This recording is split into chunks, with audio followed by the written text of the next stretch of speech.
So my friend reached out to me about a clip LS had where he basically said that Collector's passive Death and Taxes was an anti-tank measure that scaled really hard with the enemy's health and was in a weird way like a tank killer.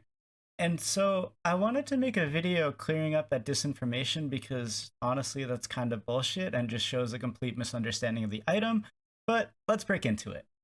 The first thing I want to go over is that Death and Taxes is it basically means that if you hit an enemy who has less than 5% of their max HP or take them down to less than 5% max HP with one of your attacks, they die. So LS construed that as it being a 5% max HP true damage nuke.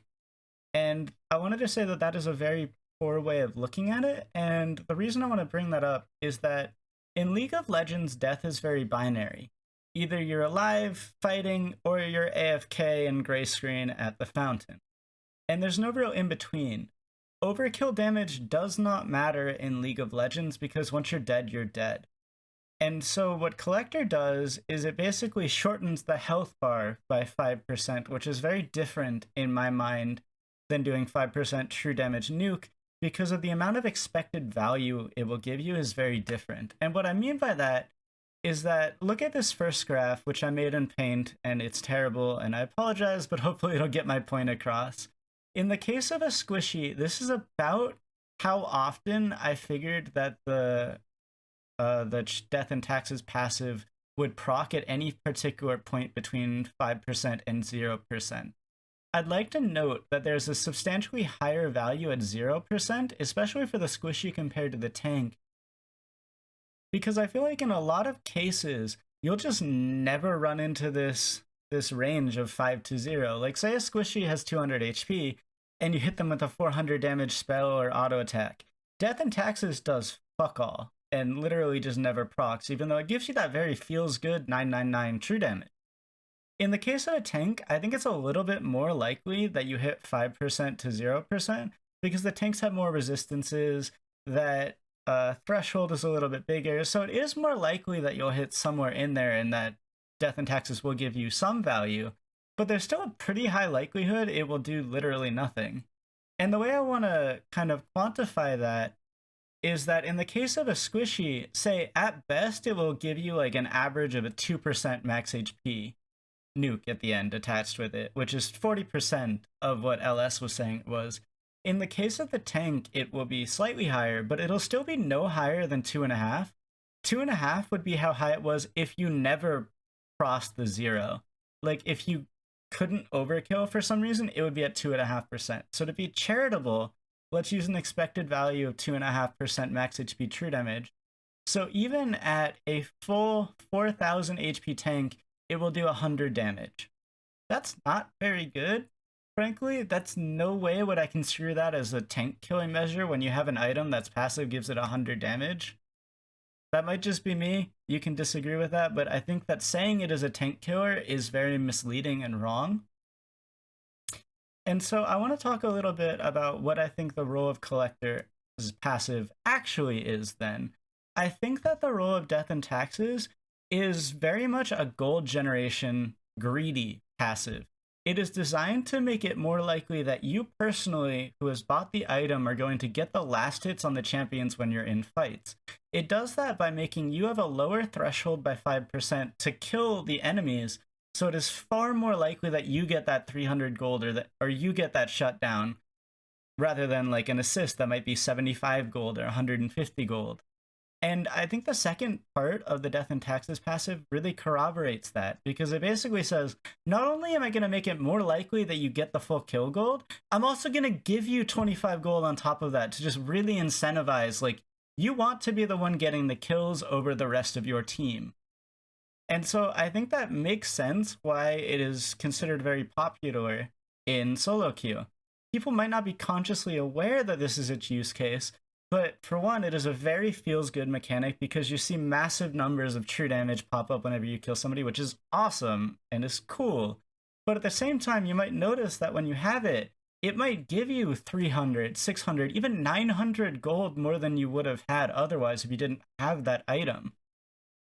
So even if it doesn't have the most upfront strength, it will help you scale faster into the game on average, which is really value in the solo queue environment when you're the one who, like, you trust in yourself and you trust that you will scale better with gold than some of your bonobos in solo queue. Okay, so we've gone over why I think LS's take is bad, and we've gone over what I think that the death and taxes is actually used for. But now I want to go over my own take on the reason that collector as an item is a good item. And to do that, I made graphs. You guys know me, I like graphs, I like Excel spreadsheets.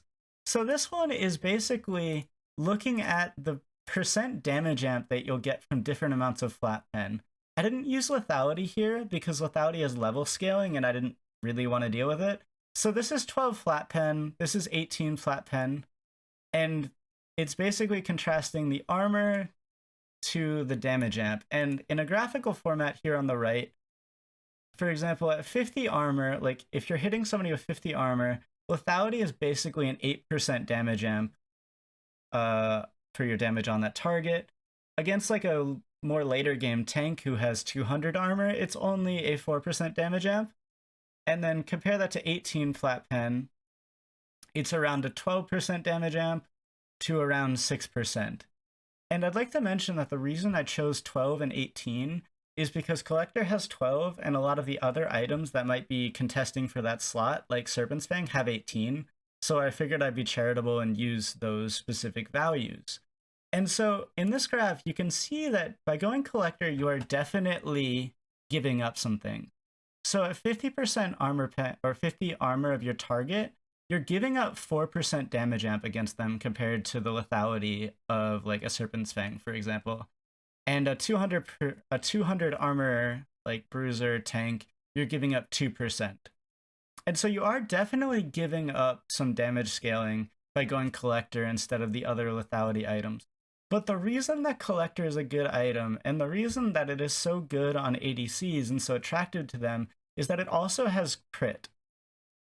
And the reason for that is that it has two distinct forms of damage scalings that you typically don't get together. And by damage scalings, I mean these are multiplicative scalings that kind of work together in a really synergistic way. For example, if you have a 2x multiplier and another 2x multiplier, it gets 4. But you add another 2x, it goes to 8, and then 16, and then 32. And all of them start scaling with each other, and you can get to some truly outrageous numbers. This is part of why ADCs are considered really good late game carries. They have a really good trinity of scaling that is AD, that is attack speed, and is crit. Collector gives crit, it gives AD, but it also gives a third scaling that ADCs don't normally get early into the game, which is lethality. And so it lets them get access to this fourth pillar of damage amp. And we've already talked about how each distinct pillar of damage amp is very valuable compared to the previous ones because it gives you another distinct form of amping your damage and they all scale together and it gets really good. LDR also does this on ADCs because it also gives them this armor scaling that they don't normally have. This is part of why LDR is a really good item. It also gives them a health scaling, which having those two together makes LDR a truly absurd item when it starts going. And you notice that. You buy LDR, that tank that was really strong, you suddenly just murder. They're like butter. And that in part is because they have 5 different pillars of damage scaling at that point. It doesn't really matter that the damage scaling isn't that high in some of the cases. Just having each distinct form of damage scaling is really, really good for your overall damage. So yeah, to boil it down in a TLDR, I think Collector is really good on ADCs because it gives them that early game lethality scaling that lets their damage kind of get off the ground much faster, especially because lethality also scales your abilities, whereas attack speed and crit do not. So yeah, if you have any questions or if you'd like me to look into anything else, please leave a comment down below. Otherwise, like, comment, subscribe. Really happy to have you guys here and hope you have a great day. Bye-bye, guys.